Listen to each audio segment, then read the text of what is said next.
भगवान बाबा हनुमानजी को प्रणाम। महान त्यागी बाबा जुमदेवजी को प्रणाम।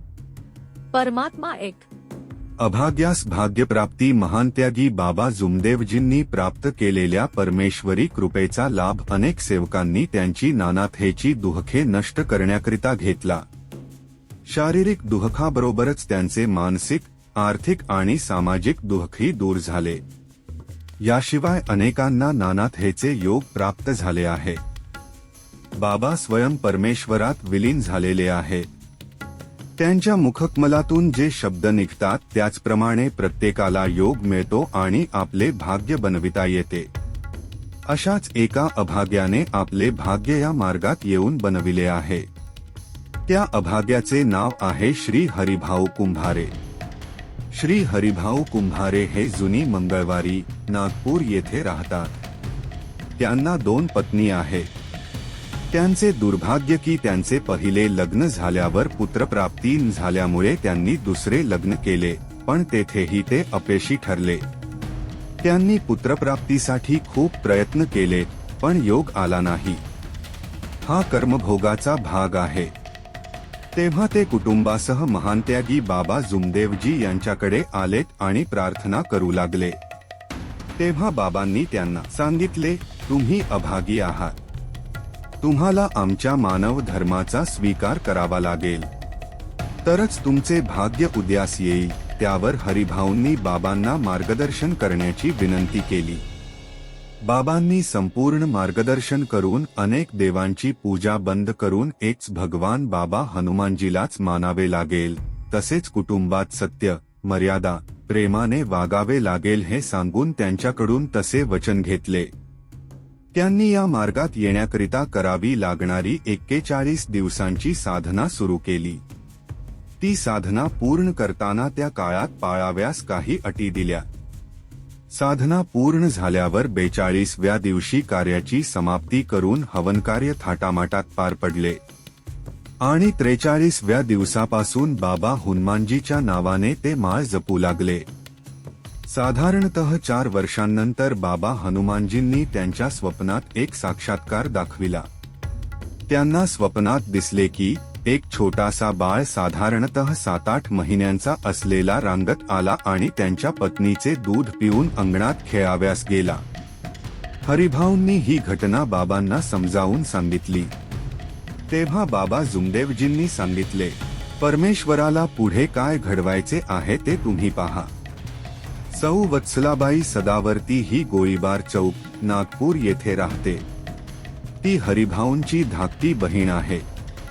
तिला मुले होत होती, पण ती जन्माला आल्यानंतर थोड्याच वेळाने परमेश्वराला प्रिय होत होती। अशा रीतीने 3 मुले मरण पावल्यामुळे त्यांनी मुले जाऊ नयेत म्हणून प्रयत्न केलेत, पण दुःख दूर झाले नाही। महात्यागी बाबा जुमदेवजींनी स्थापन केलेल्या मानव धर्माचे पहिले सेवक श्री गंगारामजी रंभाड हे तिच्या घराजवळच राहत होते। ती त्यांच्या घरी आली आणि आपली हकीकत तिने त्यांना सांगितली। या मार्गाबद्दल तिला थोडीफार माहिती होती। तेव्हा त्या सेवकाने तिला बाबा हनुमानजीच्या फोटोजवर अगरबत्ती लावून त्याला आपली मनोकामना सांगायला लावले।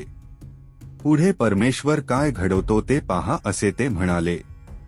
त्याप्रमाणे तिने कार्य केले। भगवान के पास देर हई अंधेर नहीं या म्हणीप्रमाणे त्या बाईची मनोकामना पूर्ण झाली। तिला पहिली मुलगी आणि दुसरा मुलगा कसलाही त्रास नव्हता झाले। ती तिसऱ्यांदा गरोदर राहिली, परंतु या वेळेस तिला गरोदर असताना खूप त्रास होत होता। तिने डागा मेमोरियल हॉस्पिटलमध्ये जाऊन औषधोपचार केले, पण तेथेही त्रास नाहीसा झाला नाही। उलट दिवसेंदिवस त्रास वाढतच गेला। एक वेळ अशी आली की तिने आत्महत्या करण्याचा विचार केला, परंतु 2 अपत्ये पोरकी होणार हाही विचार तिच्या मनात आला। असा विचार करीत असताना पुन्हा बाबा हनुमानजींची आठवण झाली आणि एके दिवशी सकाळीच ती बाई आंघोळ करून महात्यागी बाबा जुमदेवजी यांच्या निवासस्थानी बाबांना भेटाव्यास गेली। त्यावेळेस बाबा घरी नव्हते। म्हणून ती बाई बाबा हनुमानजींच्या फोटोसमोर बसली आणि अगरबत्ती लावून तिने भगवंताला विनंती केली की भगवंता, या गरोदरपणात मला खूप त्रास होत आहे, मला या दुःखातून मुक्त करा, मला जे अपत्य होईल ते तुझ्या चरणी वाहून देई. यावेळी ती या मार्गाची सेविका होती. तिचे दुःख नाहीसे झाले. यावेळेस ती 7 महिन्यांची गरोदर होती.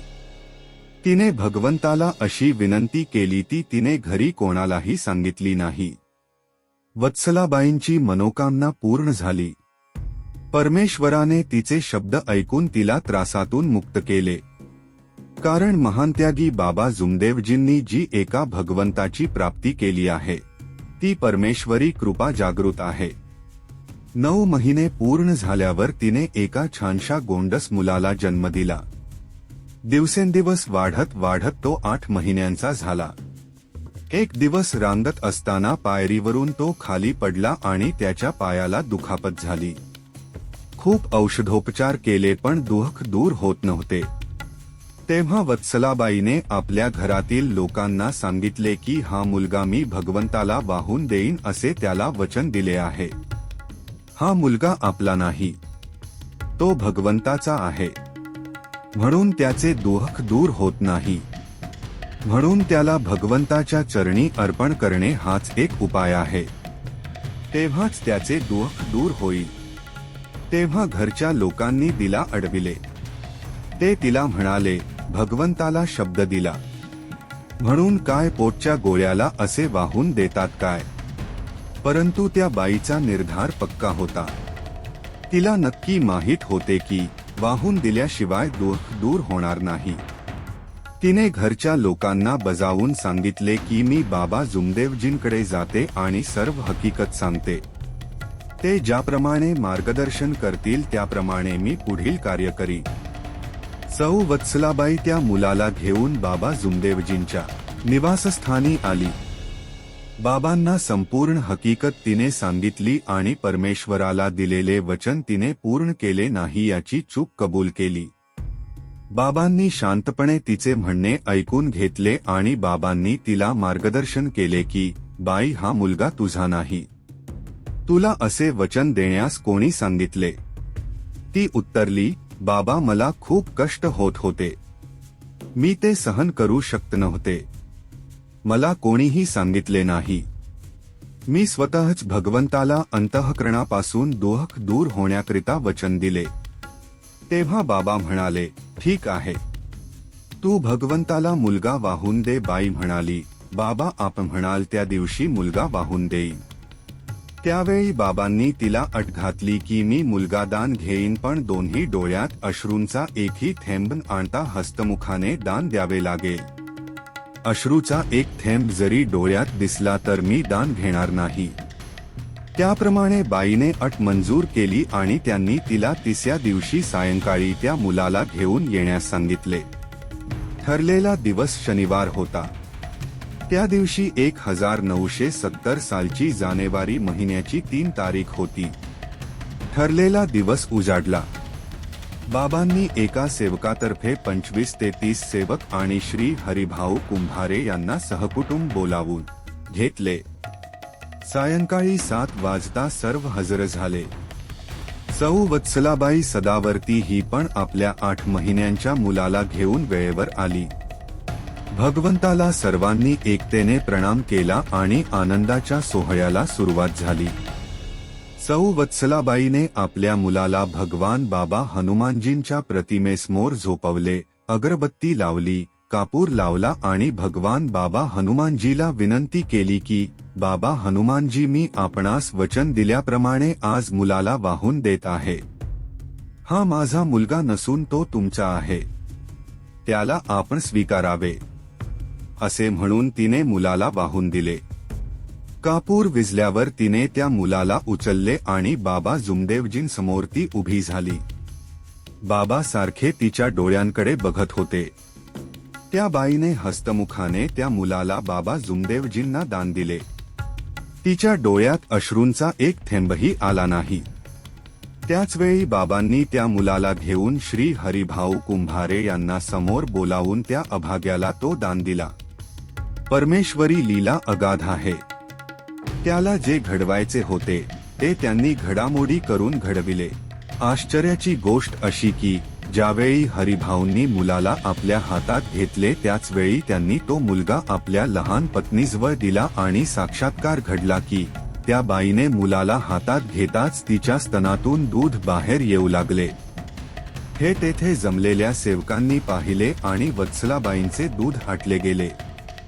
ही भगवंताची लीला पाहून सर्व सेवक आश्चर्यचकित झाले आणि म्हणून बाबांनी प्राप्त केलेल्या एका परमेश्वराची कृपा जागृत आहे. विशेष सांगायचे म्हटल्यास या दान दिलेल्या मुलाचा चेहरा वत्सलाबाईंच्या 2 मुलांच्या चेहऱ्यापेक्षा वेगळा आहे. वत्सलाबाईंची 2 मुले तिच्या चेहऱ्यावर असून हा तिसरा मुलगा हरिभाऊंच्या चेहऱ्यावर आहे. धन्य तो परमेश्वर. अशा प्रकारे बाबांच्या मार्गदर्शनाखाली चालणाऱ्या सेवकांची इच्छा परिपूर्ण होऊन त्याला त्याच्या जीवनात समाधान लाभते.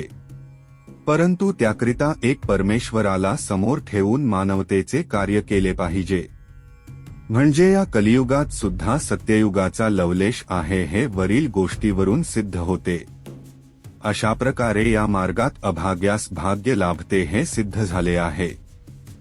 भगवान बाबा हनुमानजी की जय. महान त्यागी बाबा जुमदेव जी की जय. परमात्मा एक, सत्य, मर्यादा, प्रेम कायम करने वाले, अनेक वाइट व्यसन बंद करने वाले, मानव धर्म की जय.